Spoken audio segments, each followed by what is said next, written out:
It's the year 1608. You're sitting in a candlelit room surrounded by books and maps of the heavens. The world outside feels vast but certain because everyone knows the truth. The Earth is the center of the universe. The sun, the planets, and all the stars. They exist to revolve around us. This isn't just a belief, it's fact. It's what the church teaches, what science confirms, and what people have believed for thousands of years. And then one man dares to question it all. First, it's Copernicus, with his radical idea that maybe, just maybe, the Earth isn't the center of the universe, but most people just ignore him. And then comes Galileo.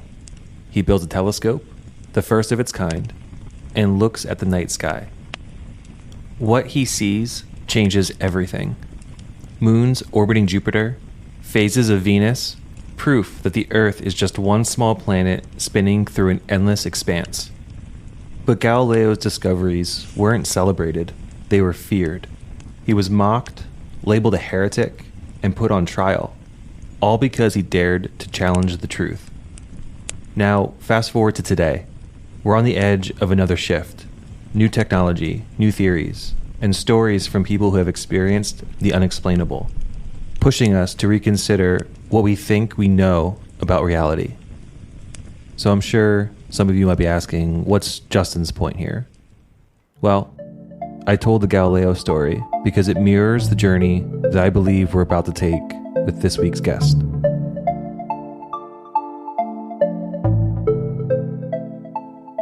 Welcome to the Close Encounter Club. I'm your host, Justin Gearhart. This week I'm joined by Jeff Selver, a fascinating guest whose story might redefine how you view reality.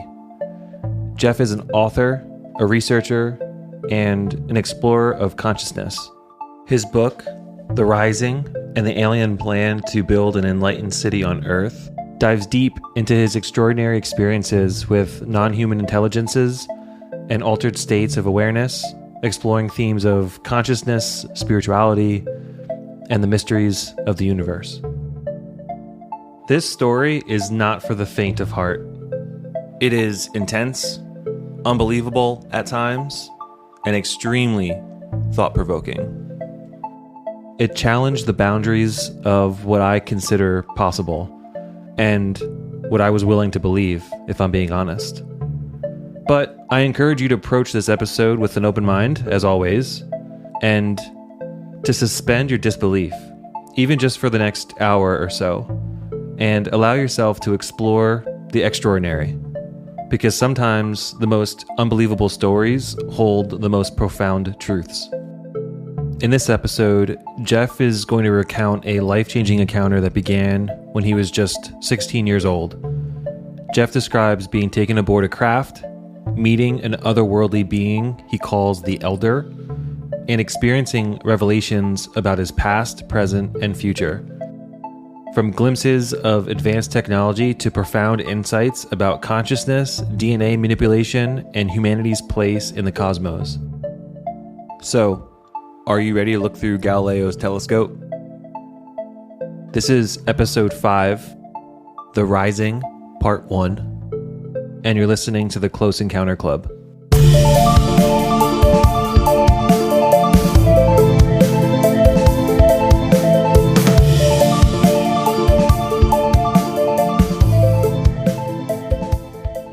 I was 16 years old. It was grade 11, and it was definitely a weekend night. And I was hanging out with just some friends, nothing big. And we had gone to a movie, and I remember that. And I'd taken a specific path home that would put me into the dark. There were no houses on this one stretch. And I had been jumped on the road before. Being a teenager, you get jumped sometimes, and it's kind of that way. So then I knew to stay off the road. And so I was in this forested area off of a junior high school, my old junior high school.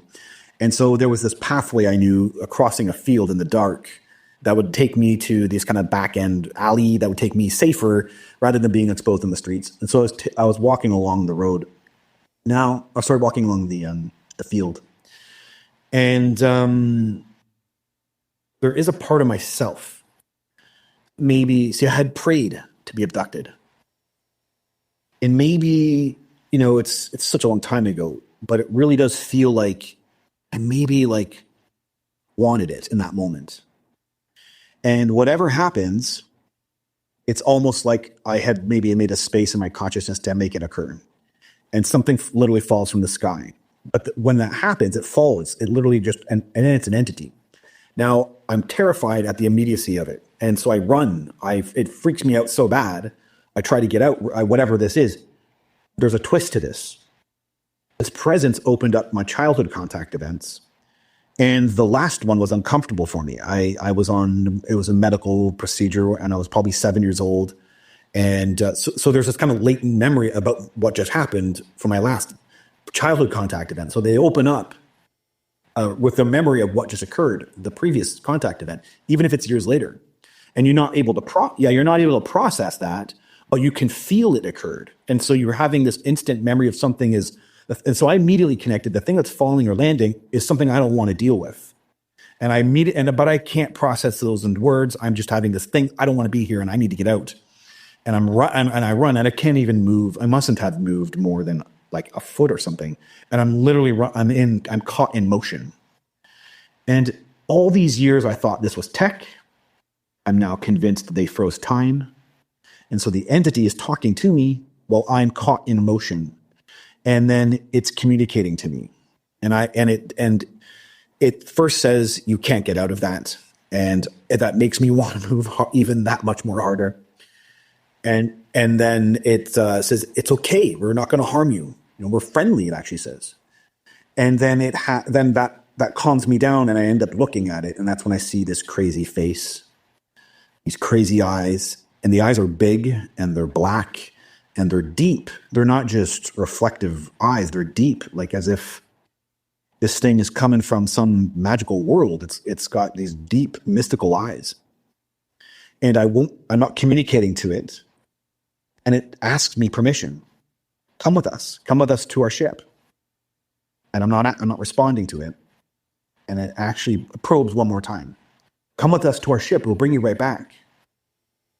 And in the space of it giving me this moment, I'm then having the latent childhood memories coming up. And I'm remembering I'd been on craft before and I wasn't scared and they weren't harmful to me. And then it's kind of putting it all together like, oh, wait a minute. Okay, this could be interesting. I was praying to be abducted. It seems to be answering this. And that was it. And so I actually said, okay. And then the whole thing just took me up. This beam came down and I'm taken up into a V-shaped craft and I actually was able to see it. And then I was inside. Yeah. Was it like a deja vu feeling when you were frozen and it was approaching you, asking you to go into the craft and you said that you got like these memories unlocked? Was it that same sense you get when you have like a deja vu where you're like, I know that I've been here before, or was it completely separate? No, it's not like that. It is. It's hard to explain. Like the closest, you don't have past life memories, do you?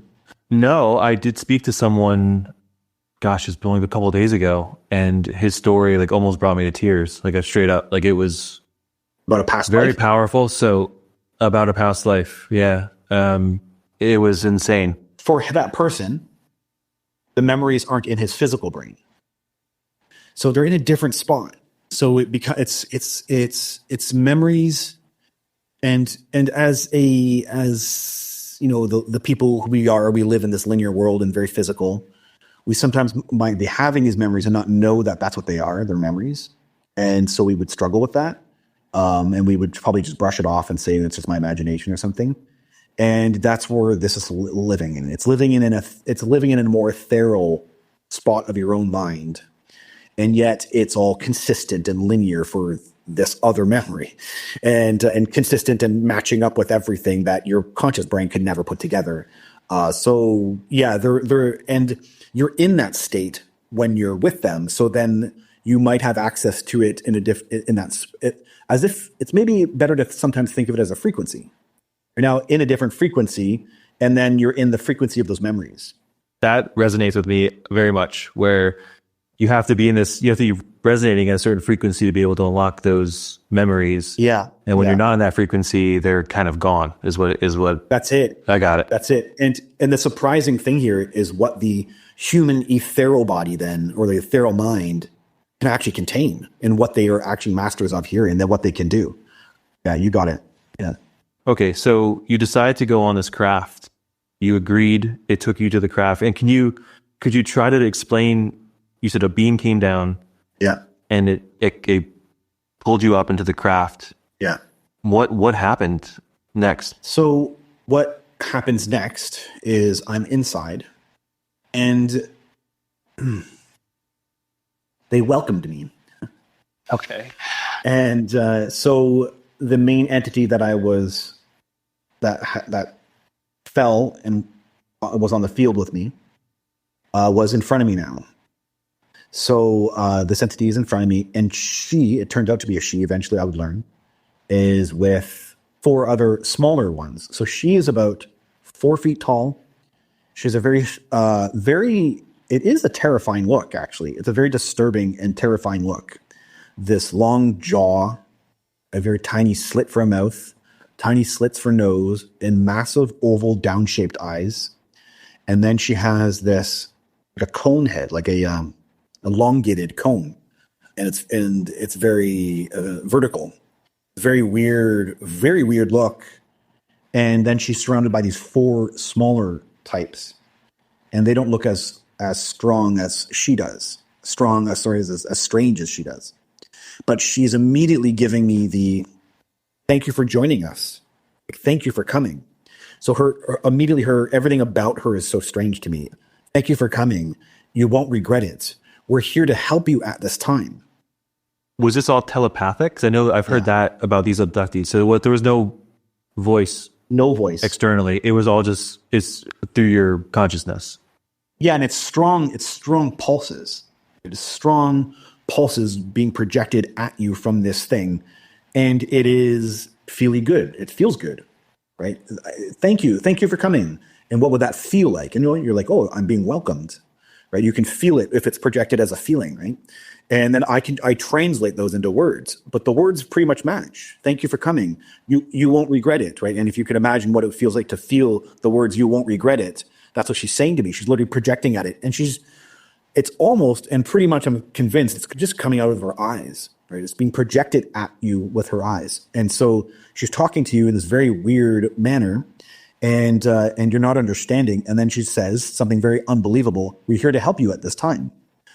So that doesn't make any sense. Why would she say that to me? And then she says, come with us. So Then she turns around and she wants me to follow her. Okay. What can you describe the craft around this welcoming party? Was it metallic? Was this like light? Like, what did you see around them? Yeah. So I have drawn the environment, and so I have drawn this room, and I've drawn all the rooms. I actually have the map of the craft, and I do have all that stuff. And the honest truth is that you're so weirded out by what's going on that I could tell you the peripheral, but I couldn't tell you what the wall right to my right was, what it looked like. But I can definitely tell you what the space was. And we appeared to be in a hangar. And there appeared to be 4 other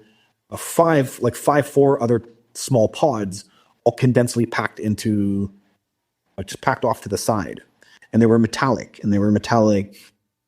like silver metallic. And they were on pods. They were on, tripods. They were on like little sticks. And the room curved in a very weird fashion. And it's hard to explain. It kind of looked like an oval. And then we were on a side hallway to that oval where these pods were stacked into. And so everything had a curved, surreal look to it. And the craft it felt alive. It's just, it's such a different environment with which your brain, when you're conscious back into the world, could never put together. It's such a bizarre environment. And so, yeah, it feels life. You have this kind of feeling of life that's surrounding you, as if as if the craft was a plant. Actually, it's kind of like what it is, as if the craft has a plant kind of feel. Yeah, and you're not looking at plants, so you're not putting anything like that together, but it has a life kind of emanating from the entire craft. We go down a hallway. I'm able to observe them, and they're very stick figure like behavior, and they turn into a hallway, or a room from the hallway we're in to the left, and they want me to go in. And then the entity walks up to a kind of a computer console. So I'm in a room with a desk, a big screen. It's very futuristic, tiny. Everything's made for their size. So it's this very weird feeling. And there's a console, and she takes me to the console. And it's like she touches a button or does something to turn it on. And there's a hologram. And the hologram is so abstract. They're two, I call them cuboids, like rectangular, like 3D rectangles.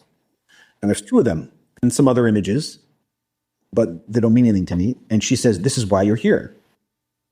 This is your future outline of things to come.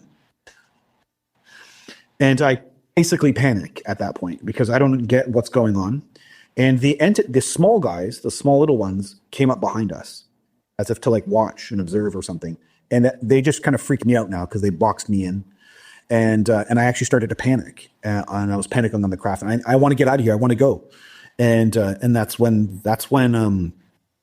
I guess like the eyes, like they project an intensity out of those eyes. And she's trying to grab my attention. She's like, it's okay. It's okay. And she's sending out this kind of like really intense vibe as if to like, look at my eyes.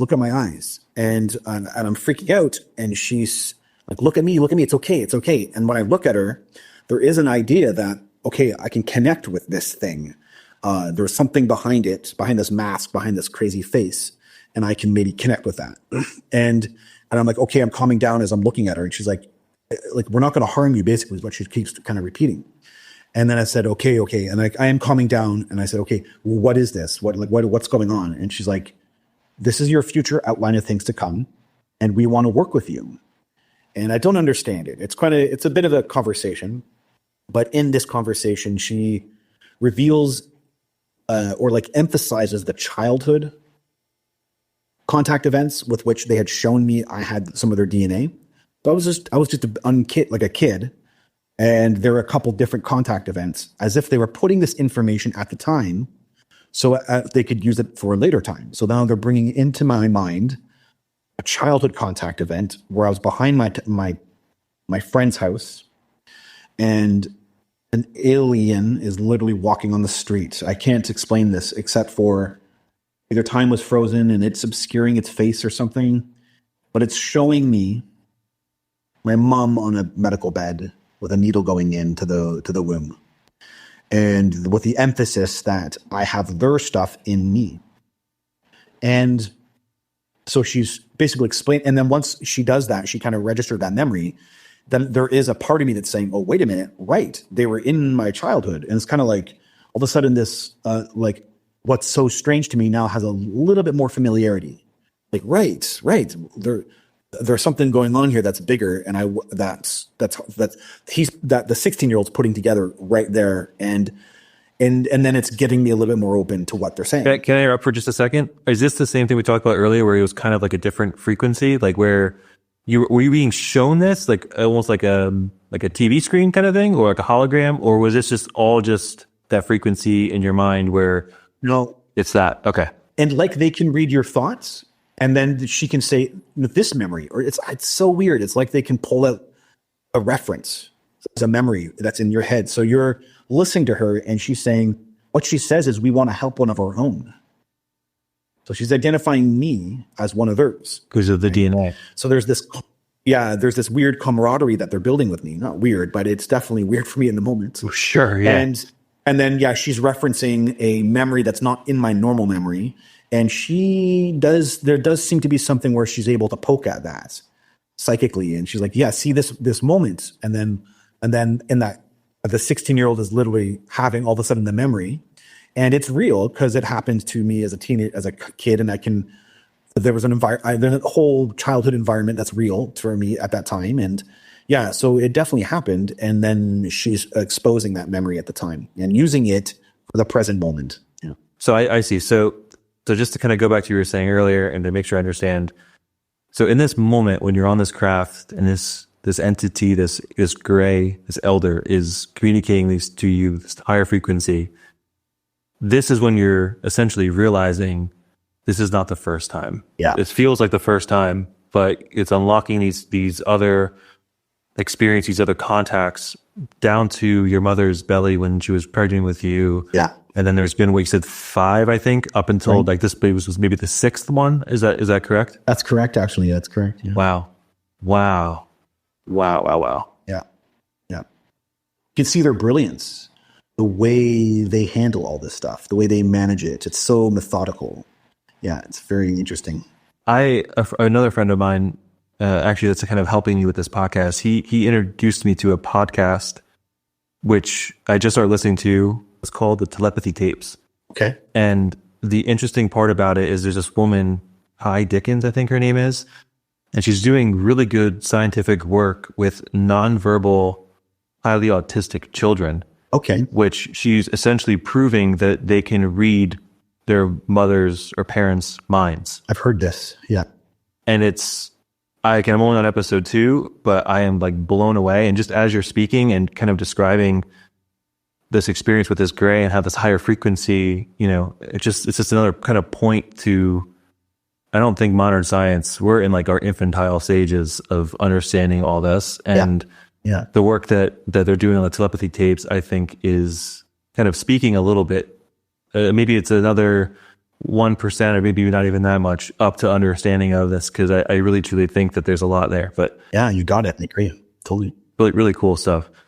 I'll make sure to send that to you just if you want to take a listen. Okay. So there's probably no sense of time here. I'm assuming when they're showing you and you're reliving these memories that they're communicating to you. What happens next after that? So she's trying to get my permission. She is, she's actually saying the words, "Do you want to work with us?" I think she actually maybe said, "Do you agree to work with us?" Having their DNA also made me feel, okay, they're not going to harm me. This becomes a kind of, in your own mind as a teenager, you think that. And because they were obscuring the memories and I wasn't aware of them as a child, they kind of just are in control anyway. And I was highly fascinated and I felt their connection. There was something going on that was very deeper, that was a lot deeper. And I wanted to understand that. And yeah, that's it. I agreed. And once I agreed, she shows me a hologram of, it's not the Mayan calendar, but it was the shape of the Mayan calendar without the Mayan imagery. So it's a kind of a cog. And then as a hologram, these holograms produce frequencies. They produce feelings. And the feeling was of an era, as if humanity was at a new era. And so she basically, once I say, yeah, okay, once I agree, I'll work with you. She says, the work we will do will benefit, our understanding of humankind. And it's an agreement between not just you and like us, but our species. And we're going to learn, how humans handle who and what we are, and by the work we do with you. And I asked them very quickly, or her very quickly, who are you? Who and what are you? And the words I got were, we are humanity's agents of change. Whoa.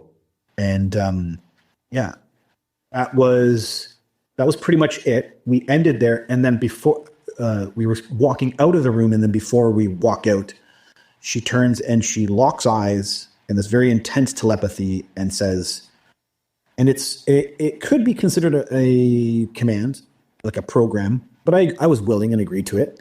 And the gist of what's being communicated is, we need you to not look at this. It was explained in front of those holograms that this would be kept secret from myself. So she did explain it to me at that time, and I did agree to work knowing that. But then as we're walking out, she kind of does this imprint, and the words would be, don't look at this. If you have any inclination to look at it, we want you to turn away from it. It's only going to be successful if you don't know it's happening. That will be best for us and for you. And so it becomes this like deeply embedded command, if you will. And I agree to it because I knew it would help the agreement. And that would assure me also, continue to seeing these entities, which at the time I thought, okay, this is going to be cool. You're a teenager with an ego and you think, 16, yeah. you think, oh my God, I Yeah. can't wait to tell my friends eventually. Someday I'll be able to tell my friends. And you think that, even though that's not what ends up happening. And so, yeah, there's a bit of an ego there, but they worked with that and that was the end of it. So we walk out and then immediately it's down the hallway even further now. So we're going further into the craft and we open up there again. On the left side is an open medical room with a single reclining chair, like a dentist chair. And she wants me to get into the chair. And there's these two very weird looking tall gray aliens. They're tall now. These guys are taller than me at the time. So they could have been 6 feet, maybe taller. And I only knew this entity, the female, and I was only comfortable with her. I was not comfortable with these guys. And she tells me to take my clothes off and get on the chair. And you're like, okay. And then I do it. So I take my clothes off and I'm on my underwear and I get on the medical bed and I'm not clear what they're going to do. And I am nervous and I do get a glance. I get a glance. It's one of my favorite times. I get a glance at the ceiling. That's just now you're looking around at things. And the ceiling is one light. It's like the material's a light instead of a light bulb. It's kind of cool how I saw that. I just absorbed that memory. It's kind of interesting. And then what they do here is they're actually putting in implants into me. And there's 4 of them that they put into me. But there's a stinging feeling that's really intense right away. And it's as if they opened up my shin, and they don't open up my shin, but I think they're opening up my shin. And I begin panicking. I'm screaming that you're hurting me. And they pin me down in like a kind of like a telekinesis, like a psychic thing happens where I'm not able to move. And they put something into my first shin. Then they put something into my second shin. So they put something into 2 shins. Then the entity comes over to my ear and seems to put something into my ear. And I'm pretty certain there is a weird scar that I'll have at that time in my life behind my right ear. It's very interesting how the memories match up. And I can only assume it came from this moment. And then they actually put something up my nose. And I'm screaming, and then eventually I'm pretty certain I kind of maybe pass out or something from the kind of the shock of it all. And then, but what's happening is the main female entity, the elder, is sitting at the doorway, and I keep hearing the telepathy of, it's okay, it's all right, you'll be fine, it's okay, you'll be all right. Not too unlike, being at the vet. And the owner is like, it's okay, it's okay. And the pet is just terrified of this event that's happening. And it was pretty much in line with that. And then when they were done, my body stung, the entire body, as if it had been like kind of stung by a bee. And I would read in Dr. David Jacobs' book that that's a very consistent thing. And it was considered an anesthesia, as if they had put an anesthesia in me. And now the feeling is this grand bee sting feeling. And then when I got up I'm on the chair still, sitting down, but I said, "So you hurt me." And the entity said, "Where does it hurt?" And then I pointed the shin, and there's no scars. There's like nothing, as if they were never on me. And there's nothing on my shin. So there was a weird thing, like they tore open the shin and then there was nothing wrong with it. And so I'm like, I'm even caught off guard. And she looks at my shin and she's like, "It's okay. You'll be all right." So she's sending all this motherly. She's already, I'm a young teenager and they're trying to get me on side. And so she's a mother figure already, right? So she's being motherly. And that was it. I couldn't complain about it because I still functioned properly and there was nothing really wrong with me. And then that was done. And so, yeah.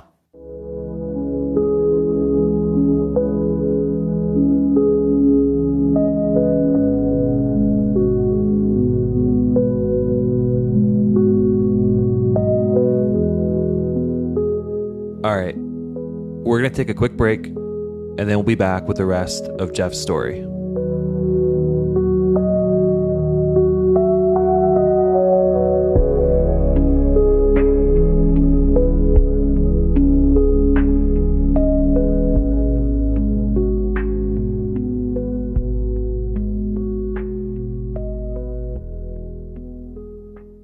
So what I'm going to tell you is going to be beyond your comprehension. Okay. That's actually what she says to me about what happens next. Oh, okay. I thought you were talking to me. I was like, a lot of this is. Yeah. And it's funny. It probably will be, but it's nonetheless, it is, this is where it gets really, high strangeness, right? So we come up to a door, we go further down into the craft. So now we're going further down a hallway and we stop in front of a set of doors. And she wants me to go inside and I'm like, I'm not going. I didn't like the last experience, so I don't want to go to this one. And she's like, she connects eyes again, telepathy.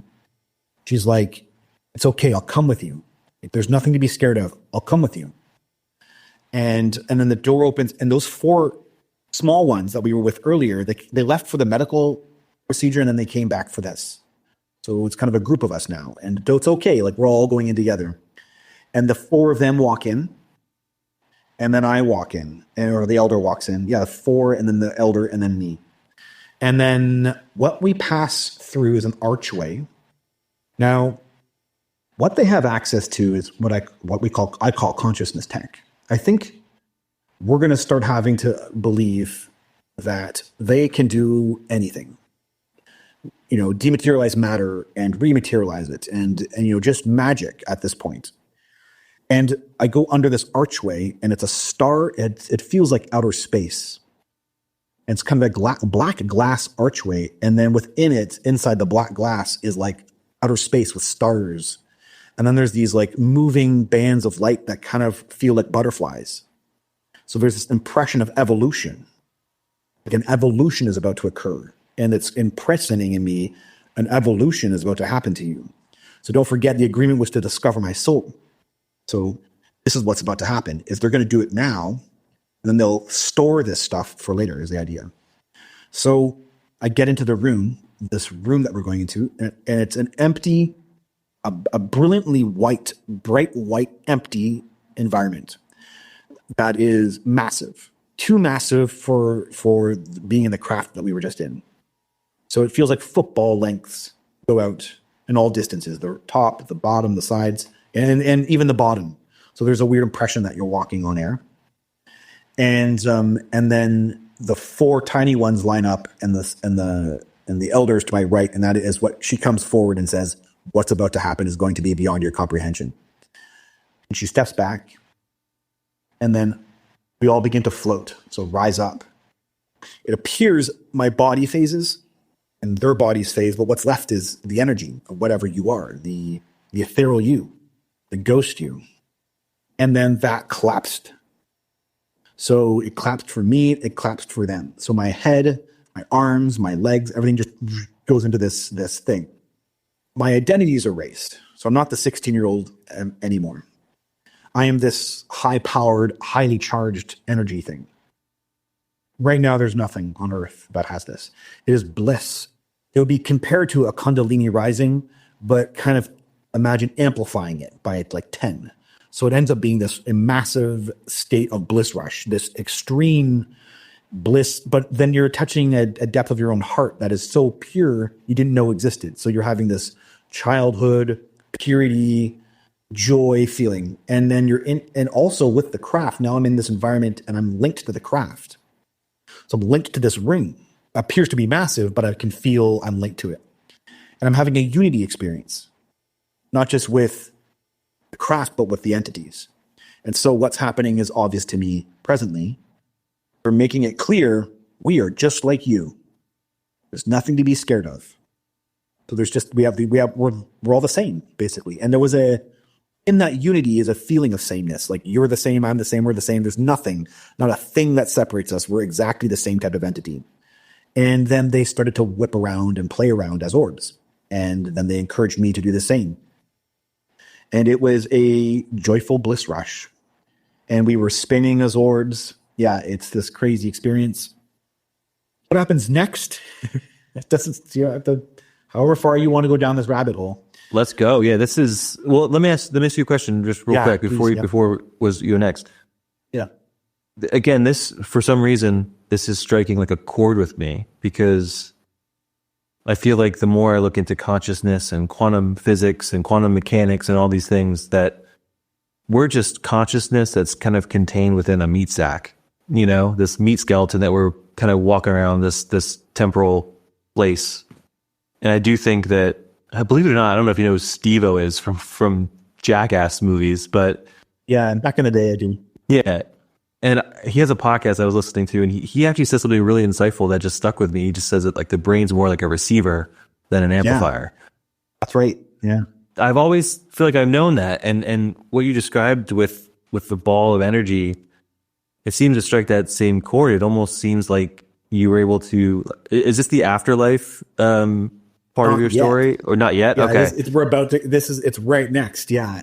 And I had to be in this state first to see it. That's part of it. Yeah, I understand. Okay, because it sounds. Tell me if you agree with this. It sounds like is it possible that you think that our body is associated with like suffering, death, like these negative things, and possibly when we die or maybe a transition into death, that this ball of light is consciousness? I think existence is about creation. That's what I think the purpose of existence is to create. I love that. And I think it's a choice that we choose to suffer. I think that the great teachings of the world, all of them, Christian, Buddhist, Vedic, Hindu, are all teaching us to embrace the challenge and have your spirit at the same time. And it's hard. Of course it's hard. Of course that's the challenge. That is what the challenge is. Yeah. And I think that's what develops us. I think that's the stuff that imprints us for other lives. When you learn to take on that challenge of what would be called suffering and find a way to still be in love and love life and find connection. And and I think that's the creative part. That's almost like a stoicism mindset where it's like we all suffer and it's a matter of like enduring it, and not only enduring it, but accepting it to the point where you're able to create things and love and experience all that is through the suffering, because suffering is inevitable essentially. But yeah, I would resist calling it suffering. I actually do. I think that what is one person's suffering is another person's gem. And I think even calling it suffering is an act of creation. So, and it's not to say that it's not something that causes pain, but, you know, there are people who would say, you know what, I'm so happy my mom was hard on me. I'm so happy my mom smacked me. Yeah. And one person would call that suffering, and another person would say, you know what, I'm happy that happened. It's a blessing in disguise. Yeah.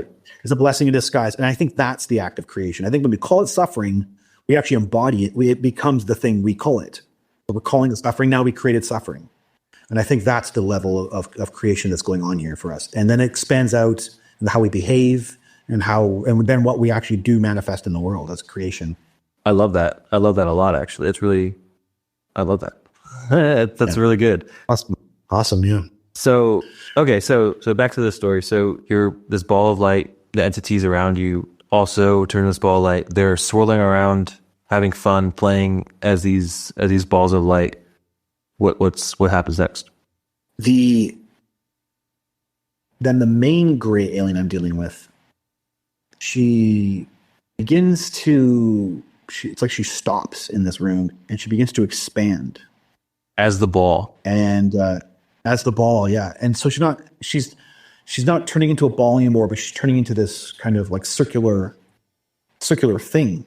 And it starts vortexing. It starts spinning slowly. And it becomes this massive, and there's a sense of her like pulling and then pulling and then pulling out. So she's doing a little bit of stretching, actually, is kind of more the impression, an energy stretch of a vortex that's circular. And then she says, come in. So I was aware that she had, it's like a weird feeling transmission. I'm aware she's become a portal. And it sounds totally out there until you start hearing other people's stories about how gray aliens become portals. It's so weird. And yeah, so she became a portal.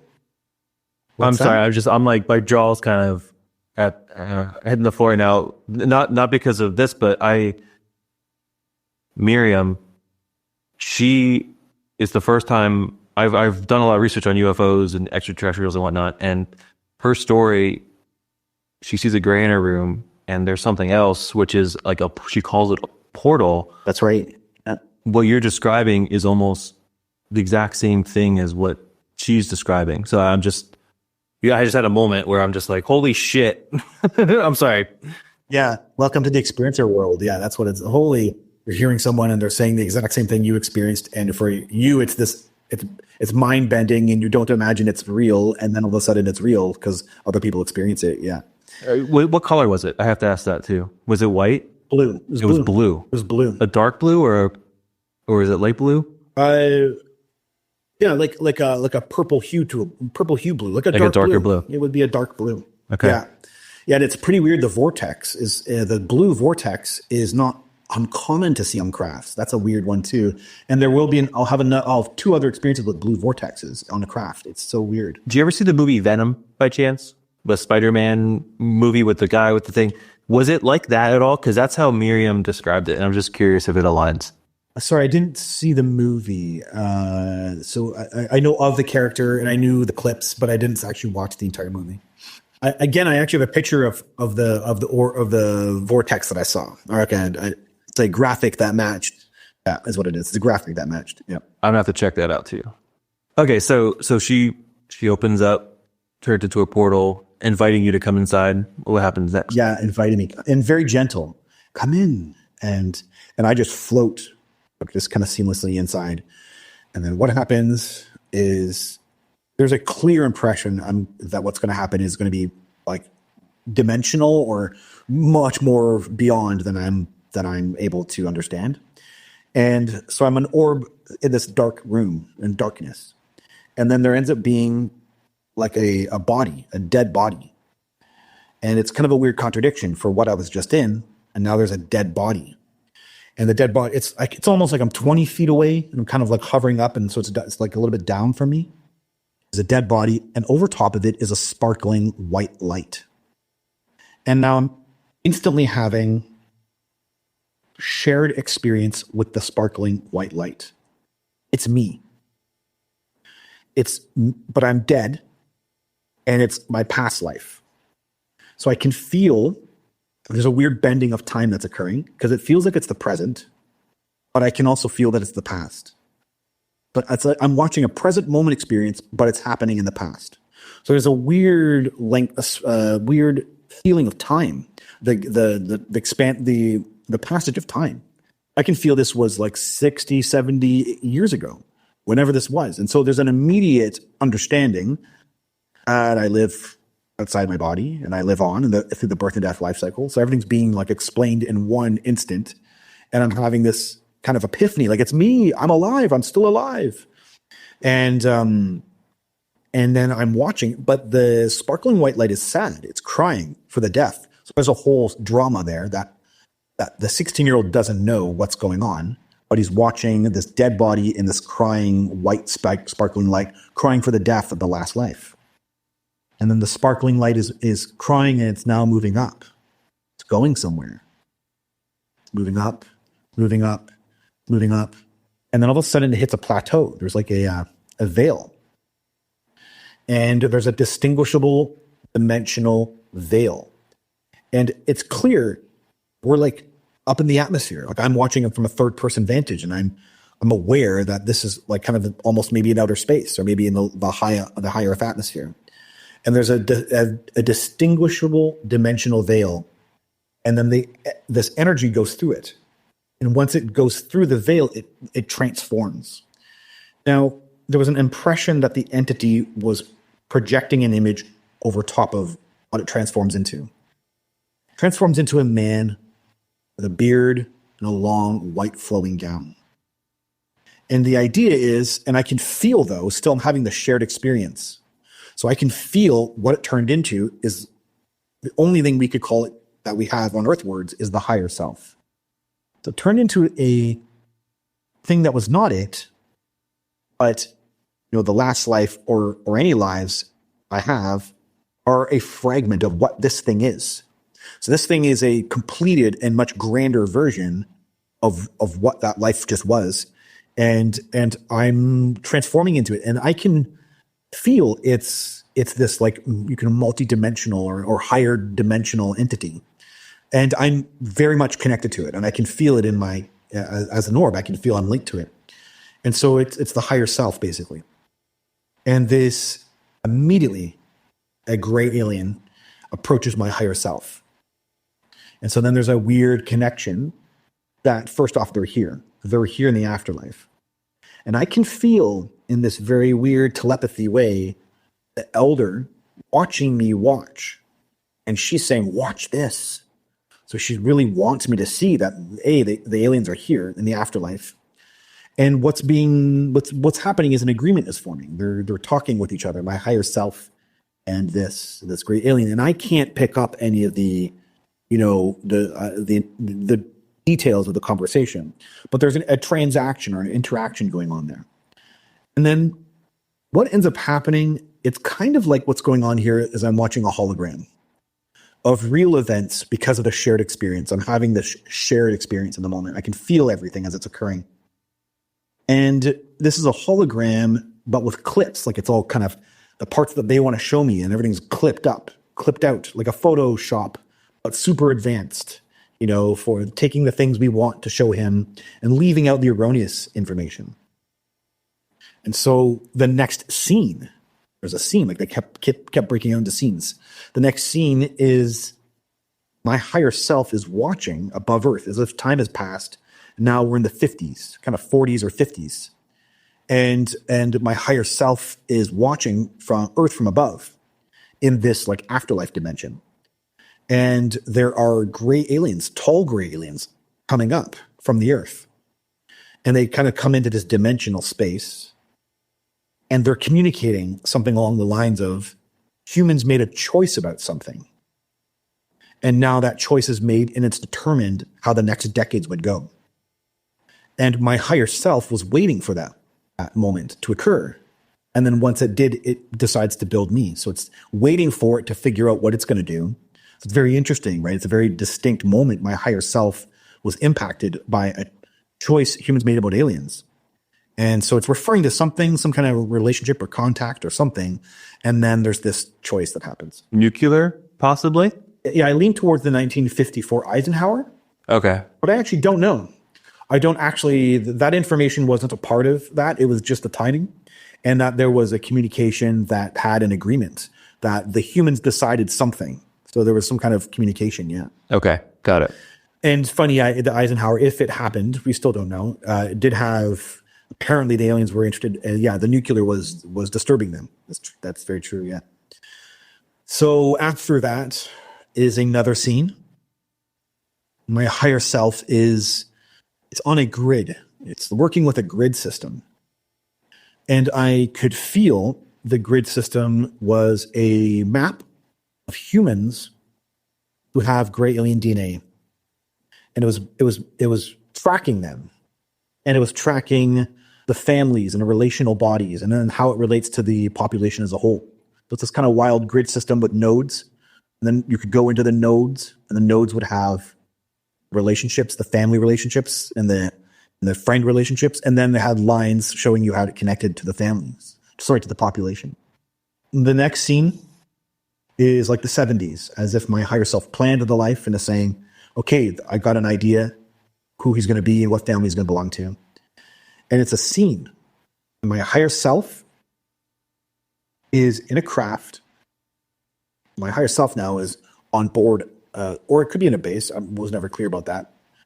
And there was a medical table. He was at the top of the medical table, my higher self, like standing over top of it. And the elder, the main gray alien that I deal with, is on the side. And the hologram of my timeline from earlier in the contact event is in the background. And there is another gray alien putting globes into it, as if showing where the contact events are going to be occurring. So it's very symbolic what's being shown to me. And then my higher self spits out it does this like energy thing. It does this crazy splurging of energy. It's like this kind of building up and then puts out an energy, and it ends up being an energy cocoon. So it's this kind of large cocoon and it's me. It's like an imprint of what I would become. So it's the gel or the imprint of me. And it's on top of this medical bed as just an energy form. And then the elder, she comes out of her body, and then she overlays her energy over top of mine. Now, totally wild, but there is a weird phenomenon a weird thing in the phenomenon that all the contactees have. Like a dual identity. This idea that there's people kind of identify having an alien inside them. And Susie Hansen, I think, has done some of the best research on this. She calls it the dual soul. And that's what this is. This is, and something that she has and I have together is we both are witnessing processes. That this isn't some psychological trick of the aliens where you feel connected to them, but they've actually done something to the ethereal body of the human host, and they've done something with which helps the human to connect. And also maybe this is in part why they're able to segment the memory so well, maybe. And so they're showing me that at that time, and then she basically puts her body back, and then the next scene. So I'm a blue orb. I'm still watching me. I'm a blue orb. And gray aliens are putting this blue orb, which is the baby me or the one to be born. And then my mom is there, kind of like in bed, sleeping. And they're putting the ball into the pregnant mother. And my pregnant mom. And that's basically it. And so it's kind of like a weird symbolism that once they put the orb of my baby me into my mum, then this portal thing spits me out. So now that vision ended, and then I reformed back into my body. So what happened though is that there's a thing called entrainment, right? It's the idea that you have a higher energy vibrating in one state. You have a lower energy, but when the lower energy focuses on the higher vibration, it can change it, right? It can change that vibration. That's what happened here. I'm watching my higher self, and so I begin to embody the higher self vibration or the higher self energy. So when I come out, I am in this altered dimensional energy state. I can feel my soul controlling my hands and my body. Basically, I'm the higher self, and it's like a thick body is what it is. The higher self is a much more larger energy than our own energy is much more larger, and so it's like intensified by having my higher self wrapped up in it. And so I can feel my like I'm not the controller. My brain doesn't control my body. My spirit is the one driving, and I can sit there and feeling. I'm very in shock as a 16-year-old. You're shocked. I'm staring at my hands and stunned by what happened, and then the aliens just walk out the door. There's no processing time. There's no let's talk this through. They're just like on to the next thing. See you later, bro. No, they're like they're like just on to the next thing, right? They're just like okay. Yeah, let's just keep walking. Let's just keep going through this, right? Yeah, keep flowing. And the more I walk, the more you start using your brain, your physical brain, then the more those energies or the sensations dissipate, and that's what ends up happening here. But I start having a bit of a psychosis where I'm like, who am I? Because I'm now in the brain of the 16-year-old, and I'm like, am I that thing? Or am I this thing? Am I the 16-year-old, or am I that thing I just learned about? And I'm actually quite confused, and they're not addressing any of that. They actually finish this off by we walk up a hallway, turn left. We're walking back closer to the direction I came, and we've gone. There was a hallway to the left here to take. And so we went down and then to another room to my right. And she says, stay here. And then she comes back and she has a book. There's an alien book. Like an actual, like a physical book. Yeah. Like a physical book. Okay. A physical book. It's larger than our book will be. And she opens it up, and the script is glowing bluish purple, and holograms pop out of it. So these yellow, red holograms pop out. Wow, I'm amazed about what I'm looking at. And she says, stare at it. Like, look at it. And I don't understand. I can't read it. But what starts happening is this book starts getting absorbed into, I could leave you hanging, because as a 16-year-old, I didn't understand what was going on. I'm now pretty convinced that that object they had put up through my nose is interacting with my brain in some way, and it's being loaded into that thing. You're downloading it. It's downloading it, and it would become a download all these years later, and be part of the process how I get the memories out. But I'm not clear what their plan is with this, and I don't understand what they're doing. I am fascinated. I love it because it's so fascinating what's going on. But so this thing is going into me, and I'm getting like kind of stunned by it. And then she basically closes it. She puts her hand up to my head as if to maybe adjust something or maybe do something psychically to it. And she basically says, that's for later. Puts the books back. And we now walk all of us back to the medical room for me to get my clothes. And there's an instant transformation.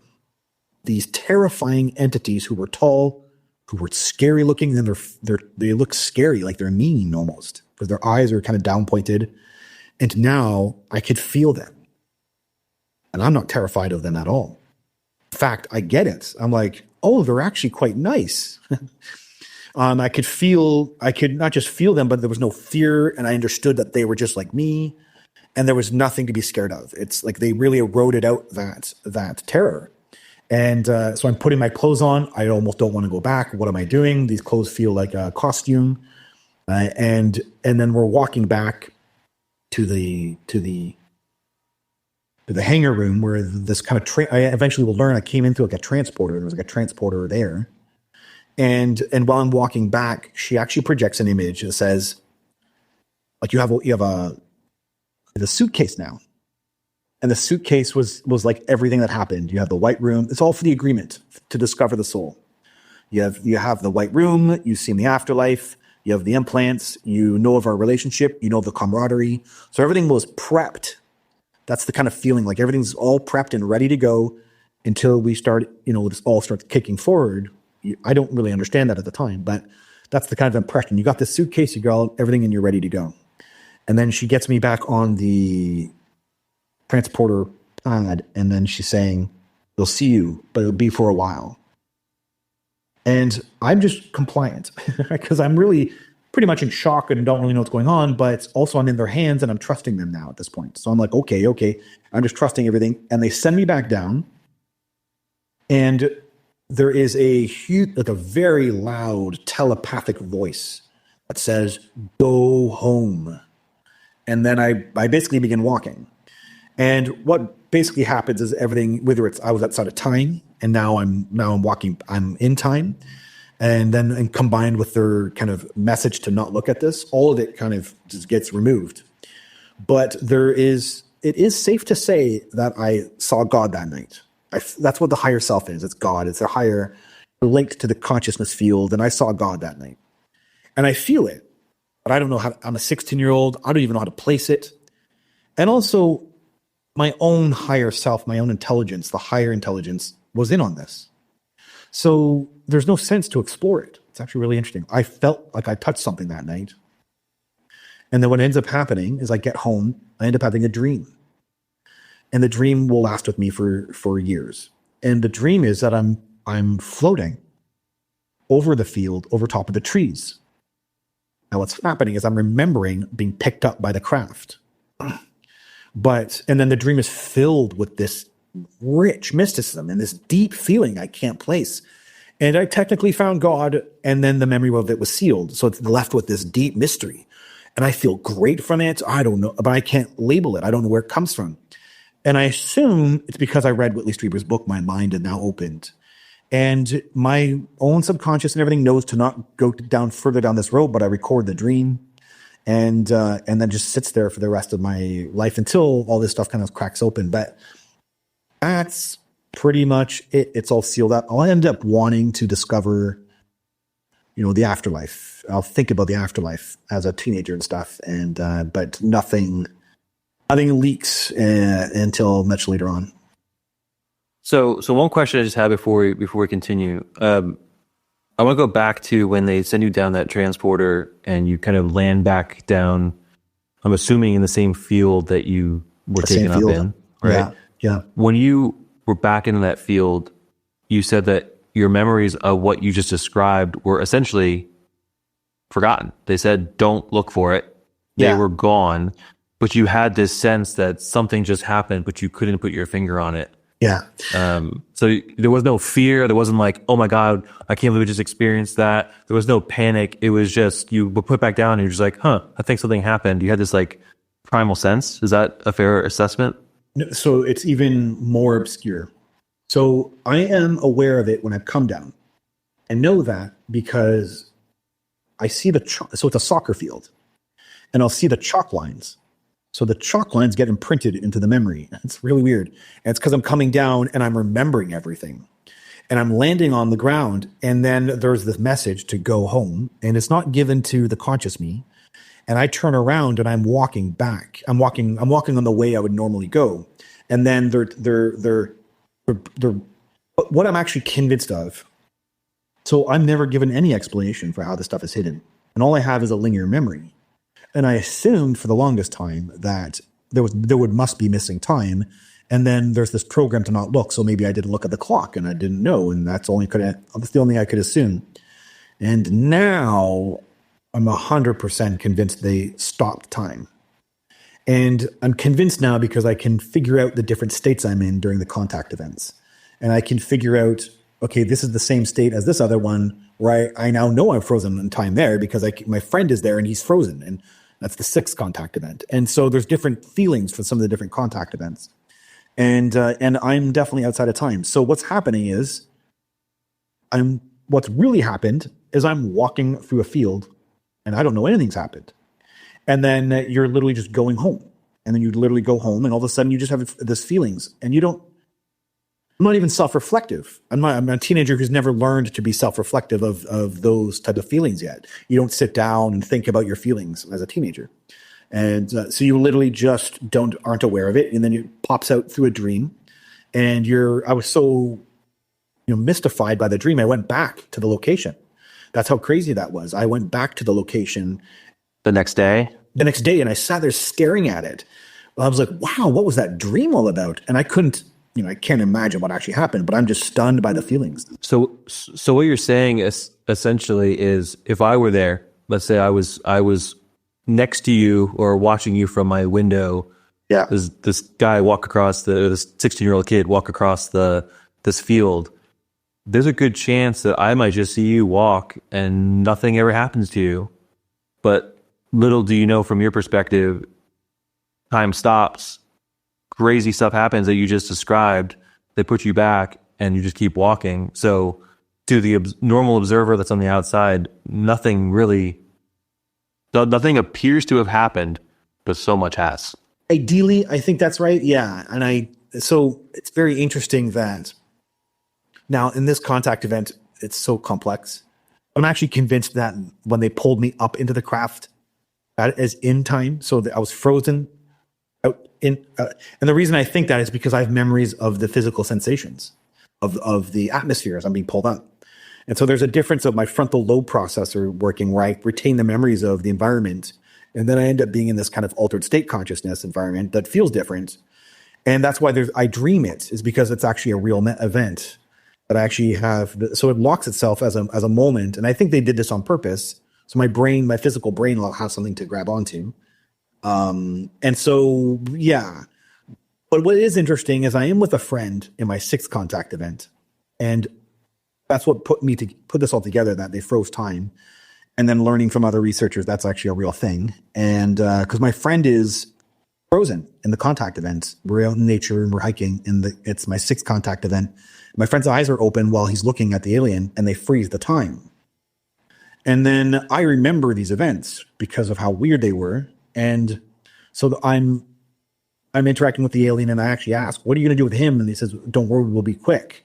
But he's frozen looking, and his eyes are as if he's just caught. And for the longest time, I thought they froze him with some kind of technology. And then I started realizing, well, yeah, you can't just leave his eyes open because his eyes would dry out, and that would have been really, probably hurtful or painful to him. And of course, that's not what happened. They froze time. And then I remember the moment we all came back to this, and my friend thought, he blanked out. So it's like, I think that's actually what it more is like, if you're not paying attention. And the reality is, I said this to a friend of mine, imagine, go for a walk around the block. You ever reflect on the walk around the block? Because you're existing, you're just living, and you're in your thoughts. You're not thinking, oh, what was the glass corner like? And you're not reflecting on anything. It's so subtle, and you might have had a blackout for like a second or two that something happened, but you don't think, oh, I went somewhere. And you go back into your train of thought. If you feel nothing abnormal about it, then you just go back to your train of thought, and there's nothing. So it would have been something like that.